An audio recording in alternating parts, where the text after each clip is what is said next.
معزز حاضرین اور پردہ نشین خواتین اسلام، اگرچہ خطبہ جمعہ ہو چکا ہے، پھر بھی آپ لوگ الحمدللہ مسجد میں علماء کی قدر کرتے ہوئے فائدہ اٹھانے کے لیے بیٹھے ہیں، تو ہم آپ کا شکریہ ادا کرتے ہیں اور اللہ سے دعا کرتے ہیں اللہ تعالی ہم سب کو علماء سے جڑ کر ان سے صحیح علم حاصل کرنے اور اس پر عمل کرنے کے اللہ ہم سب کو توفیق عطا فرمائے، آمین۔ بچوں سے گزارش ہے کہ ذرا خاموشی کا مظاہرہ کریں، بیٹھ جائیں۔ ہمارا جو موضوع ہے تعظیم رسول اور اسلاف امت، ایک بات اپنے موضوع کی وضاحت سے پہلے کرنا ضروری سمجھتا ہوں، وہ علماء کے لیے بھی سب کے لیے بھی ہے۔ وہ یہ ہے، جب ربیع الاول شروع ہوتا ہے تو لوگ کیا کرتے ہیں، سیرت کے بارے میں بولنا شروع کر دیتے ہیں۔ یہ ربیع الاول کا مہینہ آتا ہے تو سیرت کے بارے میں خطبے دینا یا اسی طریقے سے سیرت کے بارے میں تقریر کرنا کیسا ہے، تو مشہور عالم دین محمد ناصر الدین البانی رحمۃ اللہ علیہ کا فتویٰ یہ ہے کہ ربیع الاول کے مہینے میں خاص طور پر سیرت کا ذکر نہیں ہونا چاہیے۔ کیوں نہیں ہونا چاہیے؟ اس لیے کہ اگر ربیع الاول میں اگر ہم سیرت کے بارے میں اگر گفتگو کرتے ہیں تو بدعتیوں سے مشابہت ہوتی ہے۔ بہت علمی نکتہ ہے، اب ہو سکتا ہے ہندوستانی ماحول میں آپ اس کو قبول کریں یا نہ کریں، مگر ایسی بات ہے، ہم بدعت پہ رد کریں، مگر دیکھتے ہیں کہ یہ موضوع خود تعظیم رسول اور اسلاف امت سیرت کا ایک حصہ ہے، لیکن ہم کیوں آپ کے سامنے بیان کر رہے ہیں، اس کی وجہ یہ ہے مسجدیں تو بہت ہوتی ہیں، مگر سلفی مساجد میں الحمدللہ توحید کے بعد جس موضوع پر سب سے زیادہ بولا جاتا ہے تو وہ اتباع رسول ہے، رسول صلی اللہ علیہ وسلم کے بارے میں ہے، آپ کے حقوق ہیں، تو ہمارے مطلب مساجد میں علماء بار بار بیان کرتے رہتے ہیں، تو مشابہت کا کوئی یہاں مسئلہ نہیں ہے، اس لیے میں نے جو ہے اس موضوع کا انتخاب کیا ہے۔ تعظیم کا مطلب کیا ہوتا ہے؟ عربی زبان کا یہ لفظ ہے عظم یعظم، تعظیماً کا مطلب ہوتا ہے عزت کرنا۔ ایسا بول سکتے ہیں تعظیم کا مطلب احترام ہے، تعظیم کا مطلب ادب ہے۔ سورہ فتح کی آیت نمبر 9 میں نے آپ کے سامنے پڑھی، اللہ تبارک و تعالیٰ اس میں نبی کے بارے میں فرماتا ہے کہ ہم نے آپ کو گواہ رہنے والا، خوشخبری دینے والا، ڈرانے والا بھیج کر بنایا ہے تاکہ تم اللہ اور اس کے رسول پر ایمان لاؤ، وَتُعَزِّرُوهُ وَتُوَقِّرُوهُ، اللہ کے بھی عزت کرو، رسول صلی اللہ علیہ وسلم کی بھی عزت کرو۔ آپ پوچھیں گے دنیا میں کون ایسا مسلمان ہے جو رسول اللہ کی عزت نہیں کرتا ہے؟ لیکن یہاں وہ مسئلہ نہیں ہے، مسئلہ کیا ہے؟ رسول صلی اللہ علیہ وسلم کا احترام کرنا، آپ کی تعظیم کرنا، آپ کی عزت کرنا ہر مسلمان کا فرض ہے، کرتے ہیں، مگر ہمیں شعور نہیں ہوتا۔ تو یہ درس کی آخری میں ایک چیز ہم آپ کو یہ بتائیں گے، جب امت سے یہ کہا گیا کہ وہ رسول اللہ صلی اللہ علیہ وسلم کی تعظیم کرے، تو ہم دیکھتے ہیں کہ امت کا ایک طبقہ رسول اللہ کے شان میں غلو کرتا ہے، اور یہ غلو کرنے کی وجہ سے ہی نعوذ باللہ میلاد النبی جیسے جلسے جلوس بھی وجود میں آ رہے ہیں۔ تو اللہ تعالیٰ نے ادب کرنے کا ہمیں حکم دیا ہے۔ قرآن کریم میں تقریباً 26ویں پارے میں ایک سورت ہے، سورۃ الحجرات، اس کی پہلی آیت کو پڑھ کے دیکھیے اللہ کیا فرماتا ہے، یا ایھا الذین آمنوا، اس میں کہا لا ترفعوا اصوات، لا تقدموا بین یدی اللہ ورسولہ، اللہ اور اس رسول سے آگے نہ بڑھو، اور آگے فرماتا ہے اپنی آواز کو نبی کی آواز پر بلند مت کرو۔ آج معاشرے میں دیکھیں آپ کتنے لوگ نماز فجر کے بعد ذرہ ادھر تو قبلہ ہے نا، تھوڑا ایسا پھر جاتے ہیں، وہاں کونے میں گنبد خضرا کی تصویر لگی رہتی ہے۔ ہر دن بدعتی مساجد میں نماز فجر کے بعد اجتماعی طور پر سلام پڑھا جاتا ہے۔ یہ تو بہت زیادہ ہے کیرلا میں، یہاں تو کم ہے۔ دیکھیں گے آپ صلاۃً وسلامً علیک یا سیدی یا رسول اللہ پکارتے رہتے ہیں۔ اللہ کی نبی بولے، کیا بولے؟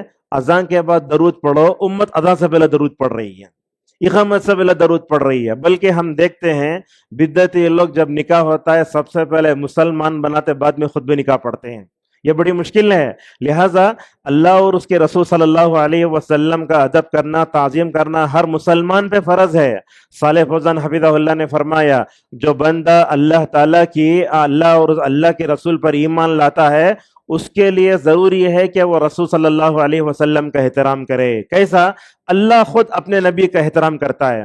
پورے قرآن میں دیکھیں آپ، اللہ تعالیٰ خود اپنے نبی کی تعظیم کرتا ہے. کہ تعظیم کیسے کرتا ہے؟ آپ پورے قرآن میں دیکھیں، اللہ تعالیٰ نے آدم کو نام لے کر پکارا، اللہ تعالیٰ نے موسیٰ کا نام لیا، عیسیٰ کا نام لیا، کہا یا آدم یا موسیٰ یا عیسیٰ یا داؤد. مگر 114 صورتوں میں دیکھیں آپ، اللہ تعالیٰ نے کہیں بھی اپنے نبی کو یا محمد کہہ کر نہیں پکارا ہے. یہ ایک آیت بھی نہیں بتا سکتے آپ، چیلنج ہے، کہیں بھی نہیں ہے پورے قرآن میں، کہیں بھی یا محمد ہے نہیں. کیوں؟ اس لیے کہ اللہ تعالیٰ کیا کرتا ہے، اپنے نبی کو ادب سکھاتا، نبی کا ادب کرتا ہے، تعظیم کرتا ہے. کیسے؟ کبھی کہتا ہے یا ایھا النبی، کبھی کہتا ہے یا ایھا الرسول. اس سے خود معلوم ہوتا ہے کہ ہمیں یا محمد نہیں کہہ سکتے. بات میں بات آتی، ایک بات بتاتا ہوں، یا رسول اللہ کب کہہ سکتے ہیں؟ تو اس میں ایک شکل ہے تشہد میں، ہم پڑھتے ہیں ایھا النبی، مگر نبی یہاں موجود ہیں کا عقیدہ رکھ کر ہم نہیں پڑھتے، چونکہ اللہ کے نبی نے ہمیں وہ دعا سکھائی اس لیے دعا پڑھ دیتے ہیں. اور ایک شکل ہے یا رسول اللہ کہنے کی قبر کے پاس. ابھی خطبے دینے کے بعد سلفی بھائیوں سے گفتگو ہو رہی تھی، تو ان میں سے ایک صاحب نے مجھ سے کہا کہ گزشتہ رات میری بیوی مجھ سے اس بات میں بحث کر رہی تھی کہ کیا ہم یا محمد یا رسول اللہ قبر کے پاس جا کر کہہ سکتے؟ کیا کہہ سکتے ہیں؟ کیسے کہہ سکتے ہیں؟ اس کی دلیل کیا ہے؟ روایتوں میں ہے حضرت عمر رضی اللہ عنہ کے بیٹے عبداللہ ابن عمر رضی اللہ عنہما جب سفر سے واپس آتے، اللہ کے نبی کی قبر کے پاس جا کر سلام پڑھتے تھے. تو اللہ کے نبی کی قبر کے پاس جا کر اگر کوئی یا رسول اللہ کہتا تو کوئی حرج نہیں، الصلاۃ والسلام علیک یا رسول اللہ قبر کے پاس جائز ہے. سفر سے آتے تھے. مگر دیکھتے بدعتیوں کو 5 نمازوں میں 5 مرتبہ جا کر نبی کی قبر پہ سلام پڑھتے، یہ بھی غلط ہے. بلکہ آپ کو بتاتا ہوں، دیکھو رسول اللہ صلی اللہ علیہ وسلم کی تعظیم کیسے ہونا چاہیے. اگر کوئی مکے سے مدینے کو گئے تو اس کی نیت کیا ہونا؟ عبد المحسن عباس حفظہ اللہ کہتے ہیں مکے سے مدینے گئے تو آپ کی نیت مسجد نبوی میں نماز پڑھنے کی نیت سے جانا. آپ اگر آپ مدینے کو قبر کی زیارت کی نیت سے گئے تو آپ کا سفر صحیح نہیں. اتنی شدت سے جو ہے علماء ماشاءاللہ بتاتے ہیں. تو لہٰذا یا محمد نہیں کہہ سکتے، یا رسول اللہ نہیں کہہ سکتے. ایک جگہ کہہ سکتے وہ آپ کی قبر کے پاس، ورنہ تو دیکھتے نظموں میں، ان بچوں کو ذرا خاموش بٹھاؤ جی، کیوں یہ نظموں میں سب کیا آتا ہے؟ یا رسول اللہ، یا محمد، کملی والے ذرا میری طرف نظر ڈالو، یہ ہو گیا ابر کرم ہے، پتہ نہیں کیا کیا نظمیں آتی ہیں. جن نظموں میں یا محمد یا رسول ہے وہ نظمیں پڑھنا بھی نہیں، سننا بھی نہیں. بلکہ میں تو یہ کہتا ہوں جتنے پڑھنے والے پورے گنہگار ہیں، پورے بے ادب ہیں، اور نعوذ باللہ ہمیں سے ہو تو ہمیں گنہگار ہو جاتے ہیں. لہٰذا رسول صلی اللہ علیہ وسلم کی تعظیم ہمارے ایمان کے بعد بہت اہم ہے. میں بتاؤں، جس کا ایمان جس قدر ہوگا اسی قدر وہ رسول اللہ صلی اللہ علیہ وسلم کی تعظیم کرے گا. لہٰذا رسول اللہ صلی اللہ علیہ وسلم کا ادب کیسے ہونا چاہیے؟ اللہ نے خود سکھایا، اے مومنو اپنی آواز کو نبی کی آواز پر بلند مت کرو. اب ایسے ہے، اللہ اکبر. صحابہ کیسے تھے دیکھو. ایک صحابی تھے جن کا نام تھا حضرت ثابت رضی اللہ عنہ. وہ رسول صلی اللہ علیہ وسلم کے زمانے میں نبی کے بازو کھڑے ہو کر باہر سے آنے والے لوگوں کو اسلام سمجھاتے تھے. آیت اتر گئی، ایمان والو اپنی آواز کو نبی کی آواز پر بلند مت کرو. انہوں کیا سمجھ گئی آیت میرے بارے میں اتری. صحابہ کرام کیسے جا کر چھپ گئے. اللہ کی نبی نماز میں تلاش کیا. اب ہمارے پاس ویسا نہیں ہے، نماز کو اگر نہیں آیا تو ہم لوگ پوچھتے نہیں کہاں گئے، بول پوچھنا چاہیے. اور خصوصاً نماز فجر میں اگر کوئی نظر نہیں آئے تو پوچھنا کہاں نماز فجر نظر نہیں آپ. تو صحابہ نے کہا یا رسول اللہ اصل وہ گھر میں چھپ گئے ہیں، وہ یہ سمجھ گئے کہ جو ہے وہ آیت ان کے بارے میں اتری ہے. تو اللہ کی نبی نے فرمایا اگر انہیں اس بات کا احساس ہے تو ان کو جنت کی خوشخبری دو. وہ کیا تھا اصل میں؟ کچھ بنو تمیم قبیلہ تھا عرب کا، اس میں گوار قسم کے بے ادب لوگ تھے. اللہ کے نبی کے گھر کے پاس آ کر سامنے کھڑے ہو کر محمد نکلو، محمد گھر سے نکلو، ایسا بول کے پکارے. اللہ فرماتا ہے اگر ان لوگوں کو معلوم ہو جائے کہ اے محمد بولنے سے نام تباہ و عمل بھی تباہ و برباد ہو سکتے ہیں.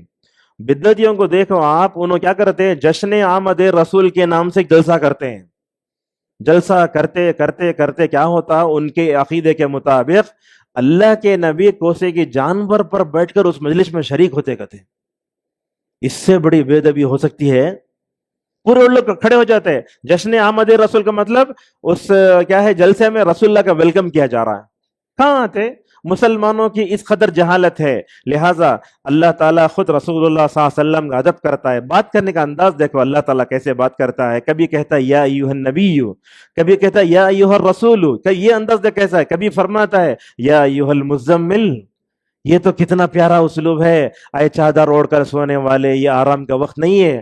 کبھی فرماتا ہے، کیا فرماتا ہے، یا ایھا المدثر، اے چادر اوڑھ کر سونے والے. مگر ہماری مشکل ہے، یہ برابر میلاد النبی کے وقت اردو اخبار چھپتا، اس میں بھی بے ادبی ہوتی. دیکھو مثال طور پر کیسا، ہمارے پاس انڈیا میں قرآن چھپتا ہے تو اس میں نبی کے اللہ تعالیٰ کے 90 نام شائع ہوتے ہیں، لیکن اس میں بھی کچھ صحیح ہیں کچھ غلط ہیں. اور قرآن کے آخر میں تھا تو نبی کے 90 نام کہاں سے آ گیا؟ نبی کے کچھ 90 نام ہیں، اس میں حلال کرنے والا، حرام کرنے والا پورے صفتاں لا لیے. نبی کے کوئی 5 نام بتا سکتے ہیں کہ آپ لوگوں میں سے جتنے لوگ بیٹھے ہیں یہاں؟ رسول صلی اللہ علیہ وسلم کے 5 نام ایک حدیث میں آپ لوگ بتا سکتے ہیں، صحیح مسلم کی روایت ہے. محمد، احمد، ماہی، حاشر، عاقب. محمد، احمد، حاشر، عاقب، ماہی، اللہ کے نبی کے نام ہیں. ماشاءاللہ عرب لوگ تو اتنا بحث کرتے ہیں، یہاں علماء کی قدر نہیں، خالی چلانے والوں کی قدر ہوتی ہے. ہندوستان میں علماء کی قدر کوئی نہیں کرتے. ایک عالم دین ہے سعودیہ کے، عبدالسلام الشوائر، نام سنے ہوں گے. 1 گھنٹہ بحث کیے ہیں، محمد افضل ہے احمد افضل ہے. کیا دلائل رہیں گے ان کے پاس؟ لہٰذا اللہ کے نبی صلی اللہ علیہ وسلم کی تعظیم میں سب سے پہلے یہ تعظیم ہے کہ آپ کے نام کا احترام کیا جائے. عبد المطلب نے نام رکھا تھا محمد، دادا نا، تو لوگ جا کے پوچھے عبد المطلب کئی کو تو نام محمد رکھے. انہوں بولے میں اپنے پوتے کا نام اس لیے رکھتا ہوں کہ میرا بچہ ساری دنیا والوں کے حقدار ہو جائے. میں سمجھتا ہوں اس سے پہلے محمد دنیا میں کسی کا نام نہیں تھا. محمد کا معنی قابل تعریف. یہ نام اتنا پسند کیا جاتا ہے، دنیا میں سب سے زیادہ نام وہی رہے گا محمد کا. اب اس کے بعد یہ محمد کے نام کو بگاڑ کے پکارتے تھے کفار قریش، بولتے تھے مزمم. مزمم بولے تو قابل مذمت. اللہ کے نبی نے فرمایا میرا نام محمد ہے، یہ لوگ مزمم بول کے پکارتے ہیں، لیکن اللہ تعالیٰ کیسے ان کو بدنام کرتا دیکھو. لہٰذا رسول صلی اللہ علیہ وسلم کا جب بھی نام آتا ہے تو ہمیں کیا کرنا؟ اللہ کے نبی کے نام کا احترام کرنا چاہیے. ہمارے اعلی مسجدوں میں نہیں ہوتا. وہ دیکھیے دوسرے مساجد میں گئے تو ایک طرف اللہ دوسرے طرف محمد لکھا رہتا ہے. عرب کے مشائخ آ کر بولتے تمہیں اللہ اور اس کے رسول کو ایک درجے میں رکھ ڈالے. اللہ الگ الگ ہے نا، اور بریلوی میں بولتے اللہ میں رسول میں خالی میم کا فرق ہے. قل هو اللہ احد، احد میں میم لگائے تو احمد بن جاتا ہے. کیسا کیسا غلو ہوتا ہے. لہٰذا اللہ نے ہمیں رسول صلی اللہ علیہ وسلم کا ادب سکھایا ہے اور تعظیم کرنے کا حکم دیا ہے، تو ہمیں تعظیم کرنا چاہیے. آپ کا نام اسم گرامی جب بھی آئے تو کیا بولنا؟ صلی اللہ علیہ وسلم بولنا چاہیے. بولو آپ لوگ پورے صلی اللہ علیہ وسلم. آپ نے فرمایا جو بندہ ایک مرتبہ مجھ پر درود پڑتا ہے اللہ کی 10 رحمتوں کا مستحق ہوتا ہے. ہمارے پاس کیا ہے سلفیوں میں، ہمیں بریلویاں غلط درود پڑھتے بول کے خالی ان کے اوپر تبصرہ کرتے ہیں، مگر ہم درود نہیں پڑھتے. جمعرات کا دن آتا لوگ اسٹیٹس پہ ان اللہ و ملائکتہ رکھ لیتے ہیں، مگر پڑھتے نہیں. لہٰذا رسول صلی اللہ علیہ وسلم نے ایک مرتبہ لمبا سجدہ کیا. عبد الرحمن ابن عوف رضی اللہ عنہ تو کہتے ہیں ہمیں سمجھے اللہ کے نبی سجدے میں انتقال ہو گئے. سجدہ لمبا کر کے اٹھے. عبد الرحمن ابن عوف نے پوچھا یا رسول اللہ اتنا لمبا سجدہ کرنے کی ضرورت کیا تھی؟ تو آپ نے فرمایا اصل میں جبرائیل میرے پاس آئے اور کہا اے محمد تمہاری امت میں سے کوئی بھی ایک مرتبہ بھی اگر تمہارے اوپر درود پڑے گا تو میری 10 رحمتوں کا مستحق ہو جائے گا. اللہ نے مجھے اعزاز دیا، اس کے اعزاز میں شکریہ کی طرف میں نے اتنا لمبا سجدہ کیا. اور آپ جانتے ہیں اگر نبی پر درود پڑے تو دوسرے عام دنوں کا درود الگ ہے، مگر جمعہ کے دن درود پڑیں گے تو آپ کا نام رسول اللہ کے پاس پیش کیا جاتا ہے. صحیح روایت ہے، اس روایت میں شک کرنے کی گنجائش نہیں ہے. آپ کا جو نام ہوتا ہے وہ اللہ کے پاس، اللہ کے نبی کے پاس پیش کیا جاتا ہے.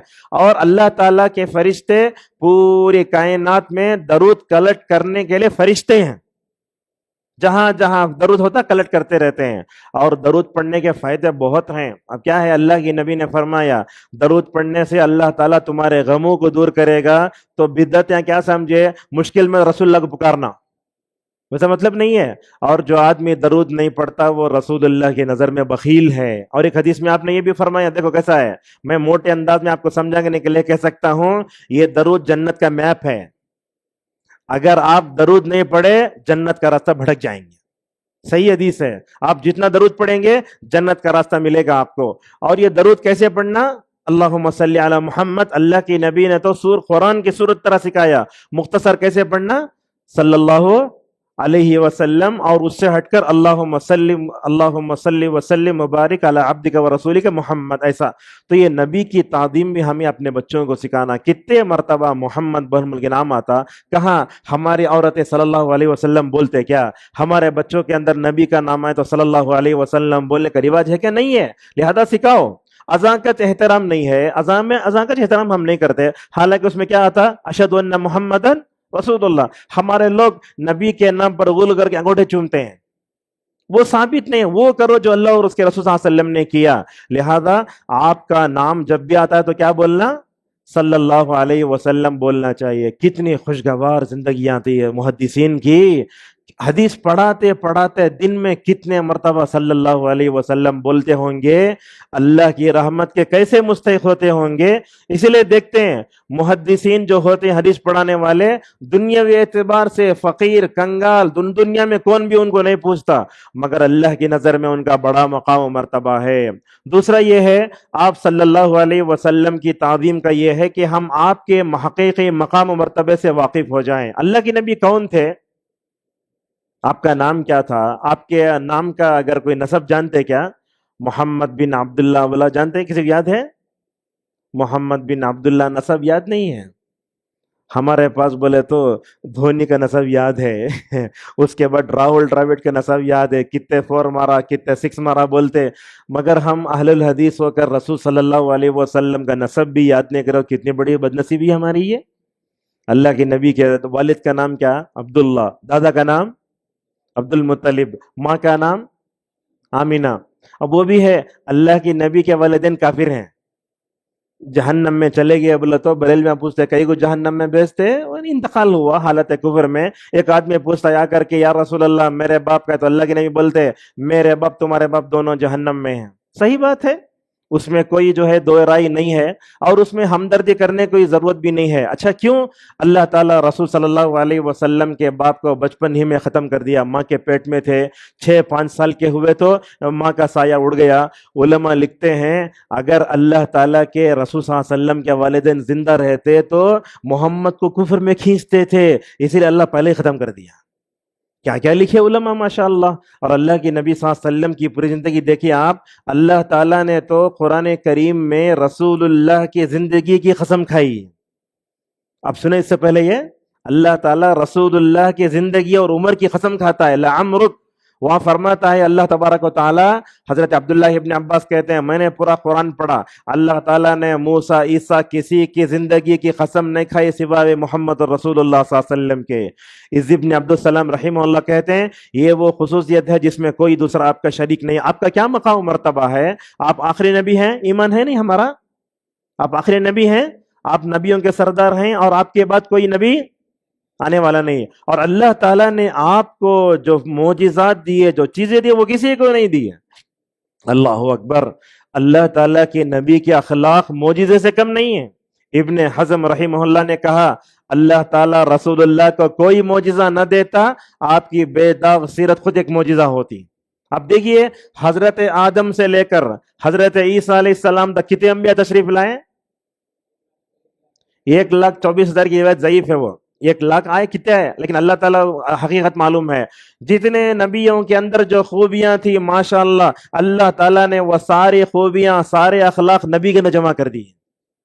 بہت بڑی بات ہے یہ. لہٰذا آپ کا حقیقی کیا مقام مرتبہ ہے وہ ہمیں جاننا چاہیے. تیسری چیز یہ ہے رسول اللہ صلی اللہ علیہ وسلم کی تعظیم میں ایک چیز یہ آتی ہے کہ ہم اللہ کے نبی کو نمونہ بنائیں. آپ جانتے ہیں دلی میں ایک شخصیت رہتی تھی, نام لے کر بولنا پڑتا ہے کیونکہ ہمارے نوجوان کب کس سے متاثر ہو گئے نہیں بول سکتے. کبھی ڈاکٹر اسرار احمد سے متاثر ہوتے, کبھی جو ہے وہ انجینئر مرزا سے متاثر ہو جاتے, کبھی انگریزی باڈی لینگویج اچھی بولتا اس سے متاثر ہو جاتے. انہی شخصیتوں میں شخصیت وحید الدین خان کی، اسے بولتے ڈبلیو خان. اصل میں کیا ہے، اسرائیل کے ایجنٹ تھے انہوں. اب ان کا بیٹا بیٹی ہیں، ان کا اسلام الگ ہے. انہوں ایک کتاب نکلتے الرسالہ، ابھی بھی نکلتا، وہ ابھی بھی لوگ پڑھتے ہیں اسے. اس میں انہوں لکھے ہیں اللہ کے نبی نمونہ ہیں، کامل نمونہ نہیں ہے. ایسا ہو سکتا ہے کیا؟ ہو سکتا ہے؟ جو آدمی یہ کہتا میں سمجھتا ہوں اس کا ایمان خطرے میں ہے. اب لوگ ان کے لٹریچر کو پڑھ لیتے. اب دعوت کا کام کرنے والے ہم حیدرآباد میں دیکھتے ہیں، اسٹال لگاتے، انگریزی ترجمے قرآن جو مدینے سے چھپا وہ چلا کو رکھنا، پتہ نہیں کون سے تحریک و تنظیموں سے لا کے وہاں رکھ لیتے. ان کی تذکیر القرآن بلکہ کتاب ہے، تفسیر ہے، وہ لا کر رکھ لیتے. لہٰذا ان کا لٹریچر پڑھنا خطرے سے خالی نہیں ہے. ان کا اسلام الگ ہے، ہمارا اسلام الگ ہے. جب تک بندہ زندہ تھا حج کو نہیں گیا، عمرے کو نہیں گیا. اسرائیل ان کو گرین کارڈ دے کے رکھا تھا، بولتے ہیں اس شرط پر کہ آپ مکہ مدینہ نہیں جائیں گے. اتنی خطرناک ہے. لہٰذا نوجوانوں سے گزارش ہے، کس کو پڑھنا کس کو سننا. آج کل سوشل میڈیا ہے، لوگ کیا کر رہے ہیں، نئے چیزوں میں پڑھ کر نعوذ باللہ فتنے کا شکار ہو جا رہے ہیں. لہٰذا سیرت کی کوئی کتاب پڑھ لیا اٹھا کر صحیح نہیں ہے. لہٰذا سیرت کو سی کتاب پڑھنا. ہماری جماعت کے مشہور عالم دین ہے الرحیق المختوم، صحیح کتاب ہے، اس کتاب کا مطالعہ کیجئے اور اس طریقے سے علماء جو بتا دے اس کو پڑھیے. لہذا بولنے کا مطلب کیا ہے، رسول اللہ صلی اللہ علیہ وسلم نمونہ نہیں، کامل نمونہ ہے. اگر ہم رسول اللہ کو اگر کامل نمونہ نہیں مانے تو کیا ہوگا، انسان نعوذ باللہ دائرہ اسلام سے بھی خارج ہو سکتا ہے. آپ کیا بتانا چاہتے ہیں، اگر اللہ کے نبی کو آپ کمپلیٹ آئیڈیل اگر نہیں مانے تو کس کو بناتے ہیں آپ؟ تو کیا ہوتا ہے، ایسے کلمات کیا ہوتے ہیں ہمارے بچوں میں عورتوں میں ذہنوں میں بیٹھتے ہیں، اور ہم جب دیکھتے ہیں اسکولوں میں کالجوں میں پڑھنے والے بچے غلط لوگوں آئیڈیل بناتے ہیں تو کیا ہوتا ہے، رسول اللہ کا کامل نمونہ ذہنوں سے نکل جاتا ہے. اسی طریقے سے اللہ کے رسول صلی اللہ علیہ وسلم کی تعظیم میں آپ کی سنت کی تعظیم بھی آتی ہے، عمل بھی آتا ہے. اللہ کے رسول صلی اللہ علیہ وسلم کی تعظیم کیسے، ایک 15 منٹ میں درس ختم ہو جاتا ہے انشاءاللہ. یہ کیا ہے، سنت کی تعظیم کیسے دیکھو، کوسے ہاتھ سے کھانا چاہیے، ہاں پینا کوسے ہاتھ سے. اب ہمارے غیر مسلموں کو دیکھا، خصوصاً دیکھتے رہا میں، فَإِنَّ الشَّيْطَانَ يَأْكُلُ بِشِمَالِهِ وَيَشْرَبُ مِنْهَا. کفار و مشرکین شیطانی تہذیب ہے ان کے پاس. ہمارے بچے بھی کالجوں میں یونیورسٹی میں پڑھتے رہتے ہیں. ہمارے عورتوں کو بھی اللہ ہدایت دے، چھوٹا بچہ ہے بات سمجھ جاتا نہیں سمجھتا. بولتے العلم فی الصغر کالنقش فی الحجر، بچپن میں جو علم سکھاتے پتھر کی طرح بیٹھتا ہے. اگر آپ اسے اصلاح نہیں کرے تو. لہٰذا رسول اللہ کے سامنے ایک آدمی آیا، انہیں یہ ہاتھ سے پھرا ہے. اللہ کے نبی وہ ہاتھ سے پیو، انہیں بولتا نہیں ہوتا. اللہ کے نبی بولتے اللہ اس کے سیدھے ہاتھ کو اس کے منہ تک نہ لے جا، بدعا کر ڈالے. اچھا چوا وہ آدمی بعد میں یہ ہاتھ سے کھانا پینا چاہ نہیں ہوا. لہذا رسول صلی اللہ علیہ وسلم کی جو سنت ہے اس کی تعظیم کرنا چاہیے. مثال طور پر سنت کی تعظیم میں داڑھی بھی آتی ہے. ہم لوگ کیا کرتے ہیں، کمپنیوں میں کام کرتے ہیں. اب وہاں کمپنی میں کام کر رہا تو کمپنی بولتے داڑھی نکال کو آؤ. میں آپ سے پوچھتا ہوں سکھ کتنے ہیں انڈیا میں، کتنے % ہیں؟ ہاں ہم کتنے ہیں؟ ہاں 18 یا 20. انہیں کام کرنے گیا تو جگہ چیٹی دیتا، پہلے میں پگڑی بن کے آؤں گا، داڑھی کو ایسے موڑوں گا تو آپ رکھو مجھے، اگر آپ کو یہ پگڑی منظور ہے تو کام چھوڑا تمہیں. مسلمان کیا کرتا، انہیں بولنے سے پہلے داڑھی نکالتا. اور یہ کیا ہوتا دیکھو، یہ داڑھی نکالنا، داڑھی کی تعظیم کیسی ہے. جب ہم داڑھی کٹ کرتے نا، ہمارے بال داڑھی کے حجام کے پیروں کے نیچے رہتے ہیں. یہ کیا توہین نہیں ہوئی کیا اس کی ہے؟ اور ہمارے نوجوان لڑکیاں بھی، وہ شوہر داڑھی رکھے ہوئے ہے، تمہیں بڈھے کے سگے دیکھتے ہیں جا کو داڑھی نکال لے کے جاؤ. اپنی بیوی کی بات سن کو داڑھی کٹ کر لیتا ہوں. انہیں اللہ کو خوش کرنا، رسول اللہ خوش کرنا، بیوی کو خوش کرنا آج ہی ہو رہا ہے. بلکہ داڑھی والوں کو پسند ہی نہیں کرتے. بلکہ میں سمجھتا ہوں یہ داڑھی ہمارے اندر مردانگی کے مکمل ہونے کی علامت ہے. یہ داڑھی کاٹنا گناہ کبیرہ ہے، موڑنا اور گناہ کبیرہ. بعض لوگ تو اتنا بولتے ہیں داڑھی موڑا جو ہوتا اس کی گواہی بھی ناقابل قبول ہے. اگر انہیں چاند دیکھا آ کے بولا اس گواہی قابل قبول نہیں ہے. حضرت عائشہ رضی اللہ عنہ فرماتی ہیں اللہ تعالیٰ مردوں کو داڑھی دیا، عورتوں کو چوٹی دیا. چوٹی نکالے تو عورت کو کیسا دکھتا؟ کبھی تروپتی سے گزرے ہیں؟ عورت کتنا غلیظ دکھتا. سر کے بال نکال لیا تو مرد کی داڑھی بھی ویسے ہی ہے. میں اپنے سسر کی بات کرتا ہوں، اللہ تعالیٰ ان کو شفا دے، 96 سال کے ہیں ماشاء اللہ. ان کا ہرنیا کا آپریشن ہو رہا تھا، تو میں دیکھا اپنے سسر حفیظ اللہ کو، عبدالسلام صاحب نام ان کا، جب آکسیجن رکھنے کے لیے داڑھی مطلب کیا آئی، رکاوٹ آئی، تو ڈاکٹروں نے کہا داڑھی کاٹ دی جائے. اب میرے سسر زار خطر رونے لگے. ایمان کیسا ہے دیکھو، داڑھی آپ کی کاٹی جا رہی ہے، بات ڈاکٹر بولے پوری نکال ڈالنا. ان کو داڑھی نکالی گئی، کیا پوری مونڈ دی گئی. جب آپریشن کے لیے تھیٹر میں داخل ہو رہے ہیں، پورا رو رو کے بس ہو جا رہے ہیں. یہ ایمان ہوتا ہے. تو یہ داڑھی جو ہے تعظیم ہے، اس کے بھی جو ہے مکمل طور پر یہ ہونا چاہیے. اور اللہ کے رسول صلی اللہ علیہ وسلم کی تعظیم میں ایک ادب کیا ہے، آپ کی حدیث کا ادب. اب حدیث کیا ہے، اہل حدیثوں کے سامنے صحیح بخاری کی حدیث بولے تو بھی لوگ شک کرتے ہیں. ایک تو بڑی مصیبت ہے یہ. دوسری طرف آپ دیکھیں گے ضعیف موضوع من گھڑت بنڈل لا کے پیش کرے تو جو آدمی کدو کھاتا جنت میں چلے جاتا، جو آدمی مسواک کر کے نماز پڑھتا بغیر مسواک کر کے پڑھا تو 70 درجے جاتا ہے، وہ حدیث سب تو لیتے. اب لوگ کیا کرتے ہیں، ٹوبی کی دکان میں جاتے ہیں، وہاں مسواک رہتا ہے، کوئی سی کتاب لا کے پڑھ لے کے دین سمجھ جاتے ہیں. لہٰذا رسول صلی اللہ علیہ وسلم کی حدیث کی تعظیم کرنا بھی چاہیے. تو یہ بات رکھو، حدیث جو حدیث ہوتی ہے، اللہ کی نبی نے فرمایا جو ہے مکھی کے 2 پر ہوتے ہیں، ایک پر سے گرتی ہے تو ڈبو کر اٹھاؤ. سائنس کیا بولتی، مکھی کو پھینک ڈالنا، جس میں گرے اسے پھینک ڈالنا. مگر آپ کی حدیث کی تعظیم یہ ہے کہ اللہ کے نبی نے فرمایا جس میں گرتی ہے اس میں بیماری ہوتی ہے، جس میں اپنے پر کو بچاتی اس میں شفا ہے، اس کو ڈبو کر اٹھاؤ. یہ ہے رسول صلی اللہ علیہ وسلم کی تعظیم. تو لہٰذا اللہ کے نبی صلی اللہ علیہ وسلم کی حدیثوں کو سلف کے منہج پر سمجھنے کی کوشش کرو. ہمارے پاس بھی ہوتا ہے. اب ایک حدیث آتی ہے عرب کے لیے تباہی ہے، ڈاکٹر اسرار صاحب بول کو ہیں عرب کے لیے تباہی آ گئی، محمد بن سلمان تباہی، ایسا لگ فٹ کرتے ہیں حدیثاں. غلط ہوا نا یہ. حدیثوں کو، اللہ کے رسول صلی اللہ علیہ وسلم کی حدیثوں کو صحابہ اور فہم سلف کی روشنی میں سمجھے تو آپ ہر گمراہی سے بچ سکتے. اگر ایسے ہی سمجھے تو نعوذ باللہ پتہ نہیں وہ عراق کی طرف سے کالے کپڑے آتے ہیں، جھنڈے آتے ہیں، مہدی آگے ہیں 2 سال میں. اب بھی سنا ہوں میں مدینے میں کچھ لوگ ہیں، ابھی سنتے ہوئے آیا، کچھ لوگ ہیں جو اقامہ سو پھاڑ کو پھینک ڈال کے جو ہے جا کے وہ پہاڑا میں بکریاں چرا رہے ہیں. کیا بولا تو فتنوں کے دور میں اللہ کے نبی بولے تمام فتنوں سے الگ ہو کر جو ہے میری امت کے کچھ لوگ جا کر بکریاں چرائیں گے. ایسی صورتحال ہے ہمارے سلفیوں کی. یہ سب غلط بات ہے نا. لہٰذا اس طرح کی اللہ کے نبی صلی اللہ علیہ وسلم حدیث تعظیم کرو. اور کوئی حدیث سمجھ میں نہیں آئے تو یاد رکھو اپنی عقل کے بل بوتے پر سمجھنے کی ہرگز کوشش نہیں کرنا. میں ہمیشہ یہ جملہ بولتا ہے، شریعت کو لاکو اپنی عقل کے سامنے مت جھکاؤ، اپنی عقل کو لے جا کے شریعت کے سامنے جھکاؤ. لہٰذا حدیثوں کو غلط سمجھنے سے سارے گمراہ فرقے پیدا ہوئے ہیں. لہٰذا اللہ کے نبی صلی اللہ علیہ وسلم کی حدیث کا احترام ہونا، فہم سلف کی روشنی میں سمجھنا، ان کا احترام بھی کرنا چاہیے. کیسے دیکھو ہمارے اسلاف، ہمارے پاس بھی حدیث پڑھتے پڑھاتے، درس قرآن میں کون بیٹھتے، درس حدیث میں کون بیٹھتے. چند مثالیں میں آپ کے سامنے دیتا ہوں. اسلاف کیسے جو ہے اللہ کے رسول صلی اللہ علیہ وسلم کی احادیث کی جو ہے کیا احترام کرتے تھے. صحابہ اکرام تو ایسے تھے، اللہ کے نبی اگر کوئی بات بولے ایسا بغیر ہلے بیٹھے گویا ان کے سروں پر پرندے بیٹھے ہیں. ہمیں گھروں گے تو ایسا مارتے. اللہ کے نبی کے پاس اگر جانا ہوتا دیکھو ایسا ناخن سے جا کے رسول اللہ کے دروازے پر مارتے تھے. آپ پوری زندگی دیکھو، آپ کوئی بھی صحابی اللہ کے نبی کو یا محمد نہیں بولا، بتا سکتے؟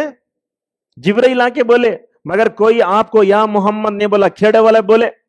مگر آپ پر ایمان لانے والے، آپ کے مقام و مرتبے کو پہچاننے والے کسی صحابی نے آپ کو یا محمد نہیں کہا.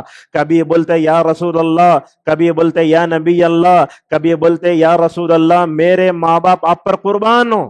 ایسا کرتے تھے رسول صلی اللہ علیہ وسلم کی تعظیم. اس کے بعد امام مالک کے محفل کا میں تذکرہ کرنے جا رہا ہوں. یہ تذکرہ ہمیشہ ہوتا کہاں؟ عائشہ کا کمرہ. اس کے بعد حضرت محمد صلی اللہ علیہ وسلم کا وہ ممبر جس پر اللہ کے نبی چڑھ کر خطبہ دیتے تھے، اسے کیا بولتے؟ ریاض الجنہ.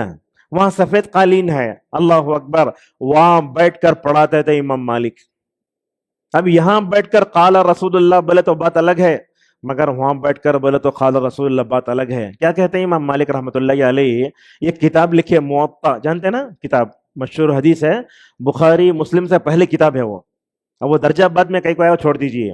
اب وہ کتاب ترتیب دیے پڑھانے کے لیے آتے، تو حدیث پڑھانے کے لیے آتے کیسے آتے معلوم؟ غسل کرتے، اچھے کپڑے پہنتے, خوشبو لگاتے, وہ جگہ آ کے بیٹھنا بولے تو معمولی نہیں تھا. ایسا خوف, ایسا ڈر. دیکھے تو عائشہ کمرہ نظر آ رہا ہے ایک طرف دیکھے تو کیا ہے, اللہ کے نبی کا وہ ممبر نظر آ رہا ہے جس پر چڑھ کر نبی کریم صلی اللہ علیہ وسلم خطبہ دیتے تھے. اس جگہ بیٹھ کر پڑھاتے تھے, ایک جملہ بولتے تھے, بہت بہترین جملہ بولتے تھے, کلن یؤخذ ویرد الا صاحب هذا القبر فانه یؤخذ ولا یرد علیہ. یہ تو سونے کے پانی سے لکھنے کے لائق ہے. بولتے دیکھو دنیا میں ہر ایک کے بعد لی بھی جا سکتی ہے, چھوڑی بھی جا سکتی, سوائے اس قبر والے کے. اس قبر والے کے بعد لی جائے گی اور چھوڑی نہیں جائے گی. اور امام شافعی رحمہ اللہ تقریباً 13 یا 16 سال رہے. شافعی کون؟ شاگرد امام مالک استاد. وہ بولتے ہیں دیکھو میں ان کی محفل میں 13 سال رہا, 16 سال رہا, لیکن میں امام مالک کی آنکھوں سے آنکھ ملا کر بات بھی نہیں کر سکتا تھا.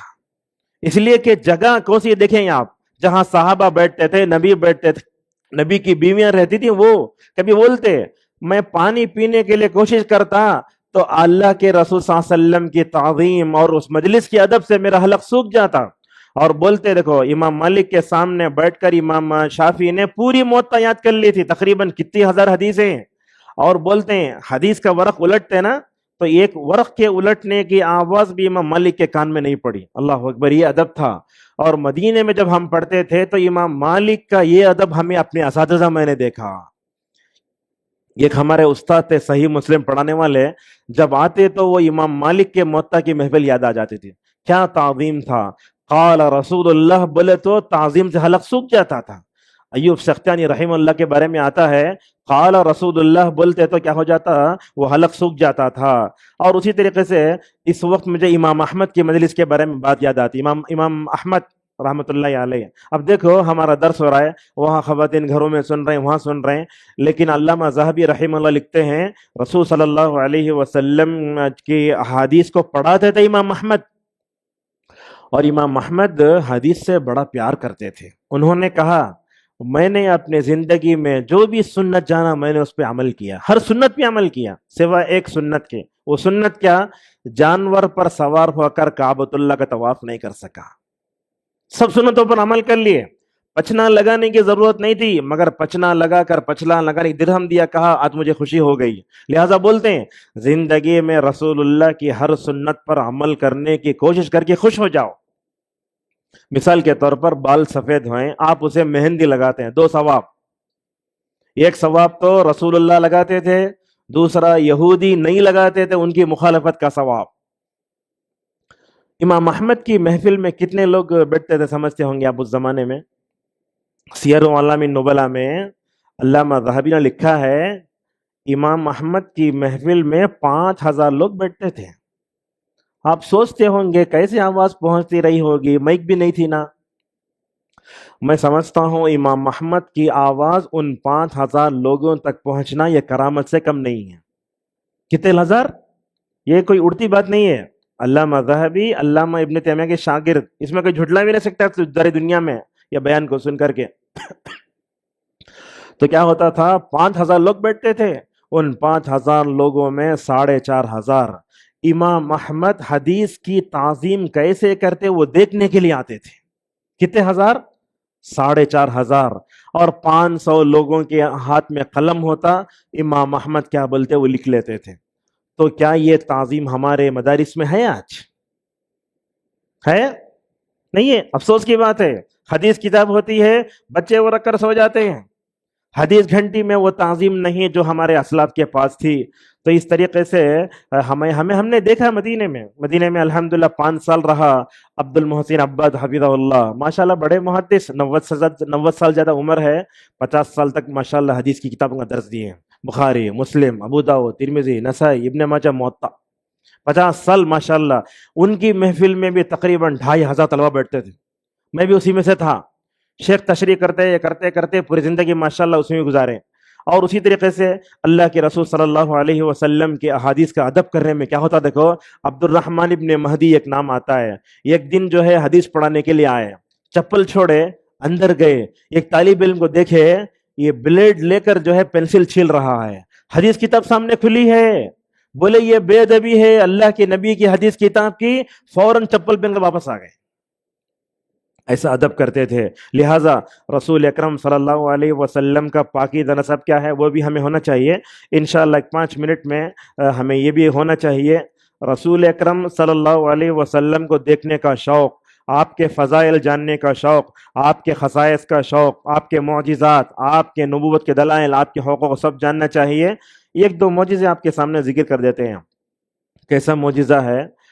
رسول اکرم صلی اللہ علیہ وسلم ممبر نہیں بنا تھا. جانتے نا ممبر نہیں بنا تھا.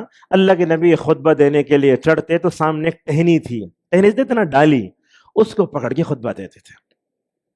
ایک عورت دیکھی، جذبہ کیسا ہے دیکھو اللہ کے نبی کے زمانے میں صحابیات کا. ہمارے نبی کو ممبر نہیں ہے، ایک آسان نہیں ہے، وہاں پکڑ کے خطبہ دیتے ہیں. تو ایک عورت کے اندر مسجد کی خدمت کا جذبہ دیکھو، اور اس عورت نے ممبر بنا کر رسول اللہ کو لا کے دیا. وہ ممبر رکھا، اللہ کے نبی ممبر پر چڑھے، 3 سیڑھیاں تھیں اس کی، ممبر پر چڑھے. جب ممبر نہیں تھا تو آپ ٹہنی کو پکڑے نا، جب ممبر پر چڑھ گئے تو آپ نے ٹہنی کو چھوڑ دیا. روایتوں میں آتا ہے کہ حضرت جابر رضی اللہ تعالیٰ عنہ فرماتے ہیں جیسے ہی ٹہنی کو آپ نے چھوڑ دیا نا رونے لگی. آپ کی مطلب چھوڑ دیا نا اس لیے روتی ہے. اس سے کیا سمجھ میں آتا ہے؟ رسول صلی اللہ علیہ وسلم کا اثر بے جان چیزوں پر بھی ہوتا تھا. ڈالی بھی سمجھتی تھی کہ دنیا کا کوئی معمولی آدمی نہیں ہے، یہ کون ہے؟ رسول اللہ صلی اللہ علیہ وسلم ہے. تو روایتوں میں آتا ہے جابر رضی اللہ عنہ کہتے ہیں وہ ٹہنی رونے لگی نا تو ہم نے مسجد نبوی میں ایک حاملہ اونٹنی 10 مہینے کی کیسا روتی ویسا رونے کی آواز ہم نے سنی ہے. یہاں تک تو بخاری مسلم میں آیا. دوسری روایتوں میں آیا حاکم وغیرہ کی، رسول اکرم صلی اللہ علیہ وسلم کیا تھے؟ جمادات کے لیے بھی رحمت اللہ عالمین بن کر آئے تھے. آپ نے دیکھا یہ ٹہنی رو رہی ہے، ٹہنی کا رونا تو ثابت ہے، آپ اس کا انکار نہیں کر سکتے، معجزہ ہے. اللہ کے رسول صلی اللہ علیہ وسلم کو رحم آ گیا، آپ ممبر سے اترے اور اس کو سینے سے لگا لیے اس ٹہنی کو. اور روایتوں میں اتنا آتا ہے آپ نے فرمایا اگر میں اس ٹہنی کو اپنے سینے سے نہ لگاتا تو قیامت تک روتی. تو اس سے کیا سمجھ میں آتا ہے؟ رسول صلی اللہ علیہ وسلم کی تعظیم کیا کرتے تھے؟ شجر و حجر بھی کرتے تھے. آپ نے ایک موقع پر مکے کے بارے میں فرمایا میں مکے میں ایسے پتھر کو بھی جانتا ہوں مجھے سلام کرتا تھا. اور اللہ کی نبی کی تعظیم تو ایسے.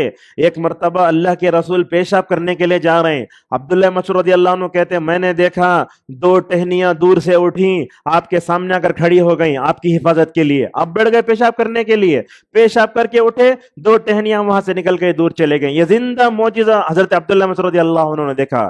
اس واقعے پر اپنے بات کو ختم کر لیتے ہیں. وہ جو واقعہ میں نے ٹہنی کا بیان کیا نا، تو اس ٹہنی کے واقعے کے بارے میں کہتے ہیں حضرت حسن بصری رحمہ اللہ دیکھو ایک ٹہنی رسول اللہ صلی اللہ علیہ وسلم کی جدائی پر رو سکتے، تم کو بھی اسے رونا آنا چاہیے. رسول اکرم صلی اللہ علیہ وسلم احد پہاڑی پر چڑھ رہے ہیں، جانتے ہیں نا احد پہاڑی؟ یہ وہ پہاڑی ہے جس کو آپ نے دیکھ کر فرمایا یہ پہاڑ ہم سے محبت کرتا، ہم اس سے محبت کرتے ہیں. یہ جبل احد جہاں اس کے پیچھے ہے. تو چڑھ گئے، ساتھ میں ابو بکر بھی ہیں، ساتھ میں عمر بھی ہیں، عثمان بھی ہیں. احد لرزنے لگا. اللہ کے نبی ایسے تھے اگر کسی پہ چڑھتے تو وہ لرز جاتا تھا. روایتوں میں آتا ہے معراج کی رات میں، معراج کے سفر میں براق پر بیٹھے، براق اوپر نیچے ہونے لگا. کیوں؟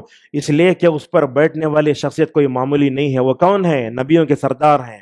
تو جیسے ہی چڑھے احد پہاڑ لرزنے لگا، آپ کی عظمت کے سامنے ٹک نہ سکا. تو اللہ کے نبی صلی اللہ علیہ وسلم نے اپنا پیر مارا، ایسا پیر مارا اور اس سے کہا اسبت یا احد علیک نبی و صدیق و شہیدان. اے احد پہاڑ تیرے پیٹھ پر اس وقت ایک نبی ہے اور ایک صدیق ہے، 2 شہید ہیں. تو کیا مطلب؟ اشارہ تھا نبی آہیں اس کے سامنے لرز رہا ہے احد پہاڑ، اور اس کے بعد کہا صدیق ہیں، ابو بکر صدیق ہیں اور 2 شہید ہیں. اللہ کے رسول کو پہلے ہی معلوم ہو چکا تھا عمر و عثمان کو شہید کیا جائے گا. بہرحال یہ بہت طویل موضوع ہے. اور اللہ کے نبی صلی اللہ علیہ وسلم کی تعظیم کے بارے میں ہم دیکھتے ہیں تعظیم کرو بولے تو لوگ آج بے ادبی زیادہ کرتے ہیں. اللہ کے رسول صلی اللہ علیہ وسلم کے نام پر یہ میلاد النبی کا جلوس منانا یہ رسول اللہ کی شان میں گستاخی ہے. اگر یہ جملہ سنے تو آپ ضرور روئیں گے. اگر آج اللہ کے نبی زندہ ہوتے اور نبی کے نام پر نکالے وانا جلوس دیکھتے تو اللہ کے نبی کتنا دکھ ہوتا. اللہ کی نبی نے خود جو ہے منع فرمایا یہ کام نہیں کرنا. اور یہ کیا میلاد النبی اصل میں یہ 25 دسمبر کی کھلم کھلا نقالی. 25 دسمبر کو کرسمس دنیا کیا مناتی؟